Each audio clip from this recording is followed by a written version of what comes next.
Hi, this is Zibby Owens, and you're listening to the award-winning podcast, Moms Don't Have Time to Read Books. And speaking of books, I have two of my own books coming out this spring and summer.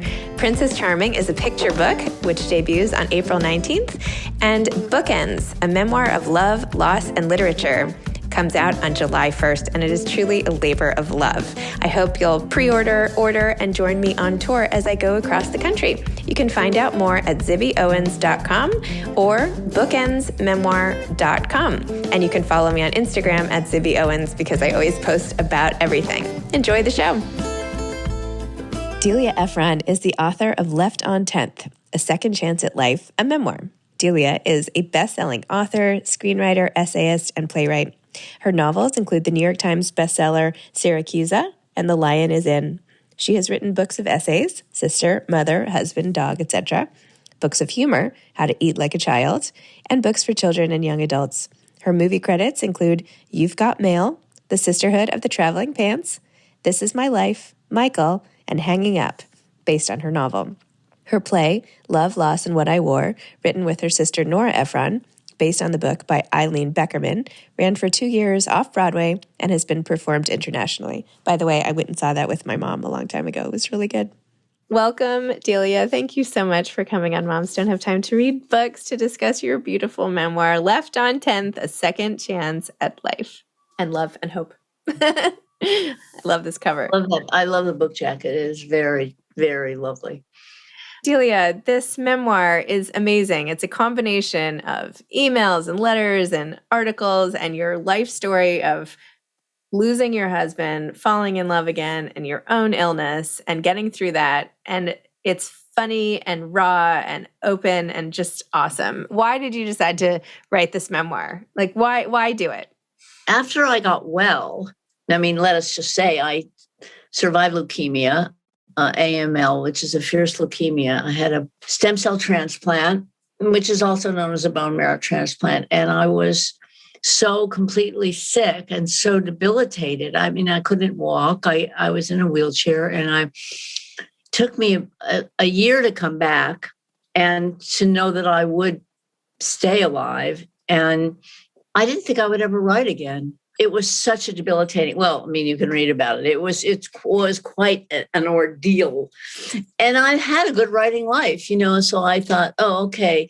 But writing is a calling, and it is the place where I'm always been happiest. And then just one day I started collaborating with a friend in the building who's a composer to do a musical based on my book, The Lion is In. And the next thing I knew, my writing heart was beating again.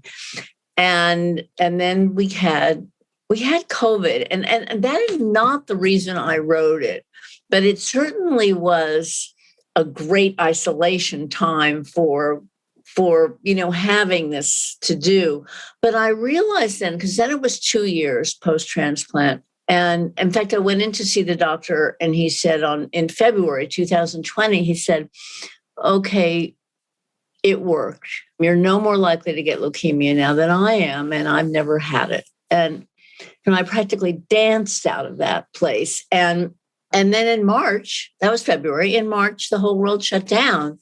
But I realized, life had given me an amazing story. With everything, I'm a dramatist, so with everything that I could possibly want, and also enormous eccentricities, the kind of things I love, like the fact that I met Peter because my internet crashed trying to disconnect my late husband's landline. That is so perfect for my writer, for me as a writer.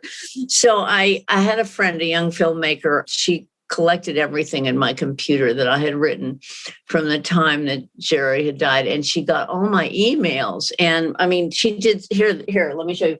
She gave me 6 loose leaf binders. Oh my gosh. This gigantic, in chronological order, everything printed out. And I began to work from that. But there were things I didn't know, especially when I was sick. I didn't know them because I didn't remember them, because I was too, fragile in the hospital to know. When my friend Mara said to me, well, you were in the ICU, I said, when? I had no idea. So doing the book was kind of a treasure hunt for all these things that now that I had the safety of being healthy, I could hear and appreciate in a different way. And all my friends told me things I just simply could not believe. I love my friend Gail Monaco, who lived in the building then. When I found out I had my leukemia was back, and then I really just either had this bone marrow transplant or I would die, and I had very low odds. And I came home that day and I just, roped her up I met her in the lobby. I need you, please come up. She'd never even been in my apartment. This poor woman, she's a therapist. And I was like rounding up my warriors, who I needed to go on this journey. And she told me that she said I had absolute undefended terror. She said the terror was so powerful in the room that she just felt sucked right into it. And so, from the safety of being well, that was a powerful, dramatic element. I mean, the book has so much drama. It's a festival of drama. And so that's, I began to really, also, I sent for my hospital records, which I was in the hospital 100 days. So I had 6,000 pages of hospital records. Oh my gosh. I did not get through them. I mean, I stopped at about page 4,020. Wow. The funniest part, I mean, I can't even say that it's fun. I mean, it feels well, it is funny. It's funny, but it's a funny book. It's sad, but it's also funny. When they were trying to get you the MRI around the time of the ICU stay, and you were cursing at the people, and you wouldn't let them put you in the machine. I know. Yeah. I mean, Meredith said it was the most upsetting thing she'd ever experienced, and I mean, certainly in that. She's experienced worse things, I think, in other times and parts of her life. But in my life, she could not believe it. And Peter came in and just took charge and put a blanket. I mean, I'd ripped my clothes off. He covered me up. And she said it was so moving. And then, and I mean, I was sort of horrified by it. I was thrilled by it because I got to put it in the book because it was, kind of an amazing thing. And it was the truth. It's what happens. You have to tell the truth if you're going to write your stories. And that was what happened. So, but also I'm not someone who does go around swearing at people. And I was kind of excited from a safe place of health to hear that I'd act out a little bit. Because boy, they boss you around a lot in the hospital, Oh my gosh. Well, I like how, they were reminding you, like, you are not your sister, but yet how can you not be worried when you get when you get a disease that you just lost, like, your best friend and sister, and now you have the same thing? How can you not go to such a dark place? And I loved how you wrote about dealing with depression, about your diagnosis and going through everything. And just tell me a little bit more about that. Well, I'd grown up trying to do everything Nora did because she was there 4 of us, I want to say. There were 4 sisters, and Nora was the firstborn. Then me, and then Hallie, and then Amy, and all 4 of us are writers. But Nora and I were close growing up. I mean, I just tried to do everything she did, but she was going around the track so fast I couldn't keep up. But part of writing is, your writing is your fingerprint. No one else sees what you see or understands what you do. But because she was my sister and I tried to be like her and then had to learn how not to be like her. But then we collaborated because our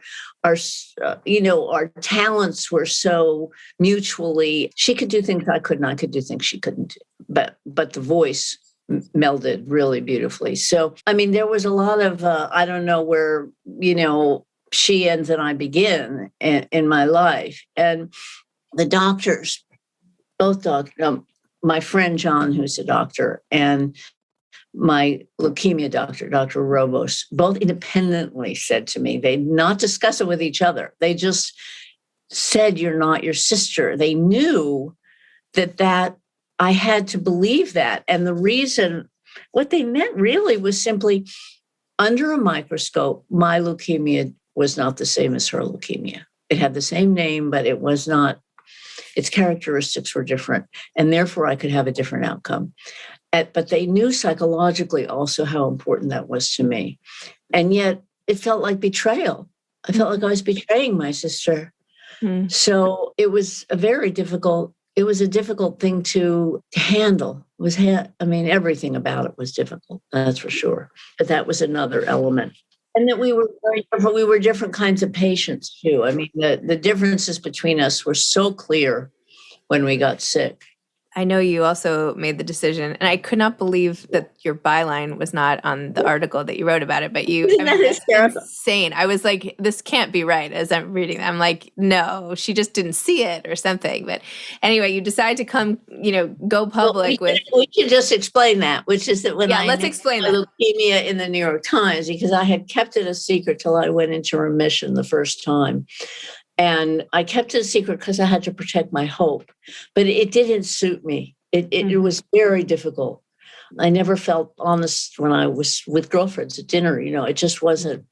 And so I announced this, I wrote this piece in the Times, and I worked really hard on that piece, and I sent it to everyone I knew the night before. So they got it from me, this is going to run tomorrow. I just want you to know that. And it was a way to get my story out in a way that I could, as much as I could control it, I could control the information. Everybody got the same information.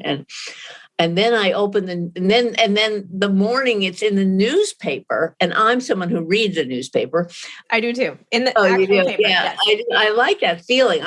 I get a call in the morning from John, my doctor friend, and he says, did you leave your name off on purpose? And I said, what? And lo and behold, they have left my byline off the piece in the printed paper, the most personal piece I've ever written in my life. And, and my editor, she said something like that. She was mortified, but she said, well, most people read, the online thing, but, it was, I was in remission. So I thought, okay, you're not, you're in remission. Be thankful for that. You know what I mean? I tried to control my feelings about it, but do you believe that? That was just unreal. I've written I had written at that point, at least 10 or more pieces for the New York Times op-ed page. They had never done that before. Did they issue a correction? Like, how did they handle that? They did. I didn't see it, but somebody said to me that he saw the correction. Unbelievable. Someone in my lobby said to me that, what does a girl have to do to get a byline? He said. Oh my gosh. Well, so once you got it out eventually, what was the reception of it? Like, was it aside from the fact that it was hilarious, what ended up happening? And oh my gosh, I can't believe it. But putting it out there in the world, getting feedback, having kept this secret for your sister Nora for all those years and having that weigh on you. And now you come forward. Like, tell me what that feeling was like when people all of a sudden started responding, because then you have to deal with their responses to it also, right? And that can be a lot. It was like a jackpot hit. It just was magical. But aside from the wonderful notes I got from all my friends that I sent it to, and business people, anybody that I was connected to, it was the number one most emailed and at the Times, and I got so many comments. And one of the wonderful things about them is that they understood it was a love story, that it was about love, and they were so happy that I'd fallen in love again. And they focused more on that even, and that made me feel that I had really accomplished what I wanted to accomplish with that piece. Wait, let's talk about your relationship with Peter, which is amazing. My favorite is when he finally came to town after all your back and forth banter, and you said to him right away, like, we're not getting married this weekend. He told me the other day, because we were talking about that on an interview, and he said, because we were sitting at dinner and we were both fairly tongue-tied, having poured our hearts out for a month to each other on the phone without even setting eyes on each other. We were sort of sitting there, and I said, we're not getting married this weekend. And he started laughing. And he told me last week he was just sitting at the table thinking we could get married this weekend. At the moment that I said that to him, he said that, I'm very intuitive, but I was just cracking the ice. But he said it was like I'd seen right into his heart. Oh my gosh. So funny. Wait, I think you're beyond very intuitive. The coincidences that happen that you write about in the book. You're like clairvoyant. You have some sort of, I mean, tell the story of what happened when you like dreamt about characters in a book in a setting, and then it all came true. I mean, it was giving me chills reading about That it. was, yeah. When Jerry and Nora were sick, and I was thinking, how can I get through this? It was so difficult. And I thought, and I went to sleep that night, and I had this dream about 3 women and a lion in a bar in North Carolina. Now, I never been in a bar. I've never been in North Carolina at all, ever. And I knew it was a premise for a novel. And I knew what the title was. I woke up with the title, The Lion is In. And I started to write it the next day. And that's never happened to me before. And it was this very magical book to write. It was very joyful for me. And I never went to North Carolina. I sort of picked an area that one of my best friends knew about. Dean had told me she'd done some research there. It was north of Rocky Mount. And after I finished the book, all my writer girlfriends would say, you cannot write a book about a place you've never been. So you better go there. So I now have a draft. My niece Anna and I got on a plane. We fly down to Raleigh and we drive and we begin to explore that area just to see, Now, every morning we would just put in the GPS, take back roads. So we had no plan at all. And we're driving around a curve. And in my book, there is a very specific tree that the older woman wants to dig up and bring back to the lion. And it looks like it's been struck by lightning. It has no foliage. It's just sort of sheared off. And it's alone in a field. And we take a curve in a back road. And there in a field is the tree. Anna was driving. I screamed. She was so terrified. And we pulled over. I said, it's a tree. She didn't even know. She never read the book. It's a tree, And we pull over and we get out and we're just standing there staring at this thing that I have thought I had conjured out of my imagination and somehow found it. And I think it was, it was such a stunning moment that I didn't know what to do with it. I believe now because of that and because another very strange thing happened on this trip. I wanted to go inside someone's house because I wanted to see where my male character, Clayton, where he might live. And Clayton had the bar, the lion, and a vintage Chevy Bel Air convertible. And those were his main things. And we answered an ad on the wall of a Mexican restaurant for a woman who makes sweet rolls. And I thought, we'll go there, we'll get some sweet rolls and we'll see what her house looks like. We go in, we're chatting with her, we buy some sweet rolls. Her husband comes home, we chat with him, we leave. And he was driving a vintage Chevy Bel Air convertible, which was parked in front of the house exactly as I described it. The top was down. It was a gorgeous car, but it was... And all I've been able to figure from this, because, I just think that there are things in life that we don't understand, that science can't explain. I don't think necessarily religion explains it. I think it's something that we've created because we need religion. And I don't I'm not a religious person, but I'm something, I believe in the power of the world to shape your life. And so those things had happened before I met Peter. And so, yes, I think I do have some sort of, I think my sister Amy has it too. She's talked about it a little bit, but I truly, that incident was so crazy that even when I talk about it, I don't think people understand what that was like to just turn that corner and see that tree. I mean, it was really freaky. So, I'm not somebody that Googles very much. I mean, I Google like everybody. I Googled Peter the minute he wrote me 11 hours Googling him. But when I got sick, it's not my way to do that. And I think when you get sick, you just do things you have to just do things the way you do them. And because that's who you are. There's no right way to be sick. And if you're going to Google, if you need to talk to 1 million doctors, if you need to do that, you will do that and it will help you. And if you're like me and you just need to, find a doctor, I had a doctor that I knew was great. I just, Peter said to me, this is Dr. Gail Robos at Weill Cornell. He said to me, we're on the Robos train. And she goes wherever we tell her. she tells us to go. And she told me to go have this bone marrow transplant, and that, she said, you're not a statistic. So, right, you're not. Oh my gosh. So I did what she told me. Wow. I mean, you've been through so much. I mean, you and Peter collectively, your stories, even like the loss of his mother, the accident he had to witness as a child, like all these losses and your spouses, and yet here you are, right? Starting fresh with all sorts of hope and love and like the innocence of like a childhood crush, and now you're in this mad love affair, and even it sustains you, like, and even when you got sick and he was like, we're gonna get through this, it's gonna be okay. Yeah, I know. He was I keep saying to him, how did he say? I don't know. He said, I just thought, we'll get through it. And he gave me this lovely little Valentine that we put on the wall, which was a couple going through a tunnel of love. It was like in the 1920s, and he said, well, we're going to go through the tunnel and we're going to, come out stronger.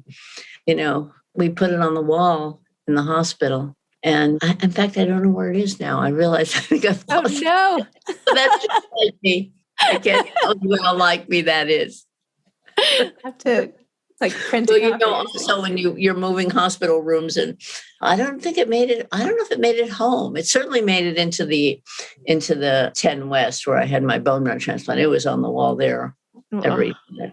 But how do you now sort of move forward one step or another? I mean, as you mentioned, like you finished your book right before the pandemic hits. And even at the beginning of this book, I was thinking like, oh my gosh, I started the book at the beginning of the pandemic. Right. Yeah. No, but it ends. The narrative ends. Oh, yes, it does. That's correct. Yeah, right. It does. And the reader knows what's coming next for you, even though you don't tell it, which is even more powerful. Like you could have been like, and then, but we all know like March of 2020, oh my gosh. And now here we are, right? Not the end, but at some new stage. Like, how do you go forward in the world and make sense of all of this? And like just what do you, where are you emotionally at this point in your life? And like, after all of this, what meaning are you finding in it all? I know it's kind of a big question, but I don't, it's a hard question, actually. I mean, one of the reasons I ended it at COVID was that was when my story became everybody's story at that moment. Mm-hmm. COVID is a shared experience, and it's transformed us in so many ways that and it's transformed us differently at different ages. I mean, I'm so, my nieces are, they're raising little children now, and their lives seem so difficult to me, and trying to figure everything else out. It was so hard to be in my 20s and 30s and figuring it all out. How could I have the career I wanted? Why did I marry this? My first husband I just married him because he asked me. I didn't even realize in my 20s that you could have a wife. So if I had been in my 20s and this had happened too, I don't know how I would have found my way. So I think it's a very difficult time we're living in. I'm lucky I have a home I really love on 10th Street. And I have had a fantastically lovely career. I mean, I've made my living by my imagination, which has been a great joy. And I've had great love. I mean, so I feel that I've really been blessed. But I find this a very difficult thing. I find this thing of putting on masks and I'm not a careful person. I think Peter and I, in the beginning of the pandemic, we walked down the street and he would just like yank me suddenly because I, of course, was involved with something I was looking at, and walking into a person without a mask. New York is a happening place, and it's struggling now because everyone wants to do things and it isn't as safe as it was. So I think everyone's just having a rough time trying not to be depressed, trying to, be positive, trying to figure it all out. It's true. And a kid in that house with my parents trapped, with my parents when they were so difficult and drinking all the time. God knows. Really, God knows. Yeah. I'm glad you said that about Peter grabbing you on the sidewalk, because my husband Kyle does that to me all the time. I'm constantly like engaged in something else, like what I'm thinking or what I'm doing or something. And he's like literally has to like steer me away. He's like, I don't understand what you did without me. He's my second husband, like especially in the airports. And I also don't think I hear people. I don't know what it is. I can't tell when people are close to me, so like I'll just like randomly like almost bump into someone or turn with like a waiter with a tray of stuff. And he's like, no. No, I'm exactly the same way. I mean, we all do navigate the world differently. Yeah. I know. I was like, somebody told me that, oh, I think my son has that. I was like, has it? It's a thing? Like, what do you mean? I'm like, has what? I just, Anyway. That is so funny. Yeah. I think it goes back to like some test I took where it said I was, what was the word? I can't remember what they said. The word is imaginative. That's what the word is. Thank you. I was going to say impaired. Yeah. I think they told me I was impaired when it came to spatial relations. Well, you're not. You're imaginative. You have things happening all. Yeah. Yeah. There's like too many inputs, right? That's just serious. Imaginative. That's what it is. Oh, thank you. I like the positive spin on that. Well, maybe we'll bump into each other. It's definitely a thing. It's definitely a thing. Oh, good. I'm glad I'm not alone. Oh my gosh. What are you hoping the most? The book is coming out very soon. Like, what are you hoping the most having this out in the world? What would make you feel like, okay, I hope everybody buys it. I hope it sells. That's what you always want with a book. I hope people read it and laugh and cry. That's what I hope. Wow. Well, you've been through so much, and we didn't even like touch on your amazing career because there was just so much in this particular book. But as you said, I jumped on the chance to talk to you because I've been a fan of yours for so long, and I just knew it would be good. I couldn't wait, and of course it was. And it's so funny. The title again, which is Left on 10th, The Second Chance of Life. So everybody, please go pick up this book. It is beautiful and wonderful and inspiring. And, again, I hate saying funny when there's sad things, but on the other hand, that's what gets us through the sad and the hard is finding the humor in all of it. So anyway, thank you. Thank you for coming on. Thank you very much. It was an absolute joy to talk to you. Oh, thank you. All right. Well, I hope I bump into you. Yeah, me too. Okay. All right. On purpose, not by accident. Okay. Bye-bye. Take care. Bye-bye. Thanks for listening to this episode of Moms Don't Have Time to Read Books. Don't forget to follow me on Instagram at Zibby Owens and at Moms Don't Have Time to Read Books. Also sign up for my newsletter at zibbyowens.com and sign up for my virtual book club and meet lots of authors on Zoom every other week. Thanks so much to Steve and Ryan at Texture Sound for the sound editing. And thank you to Morning Moon Productions for providing this fantastic intro and outro music.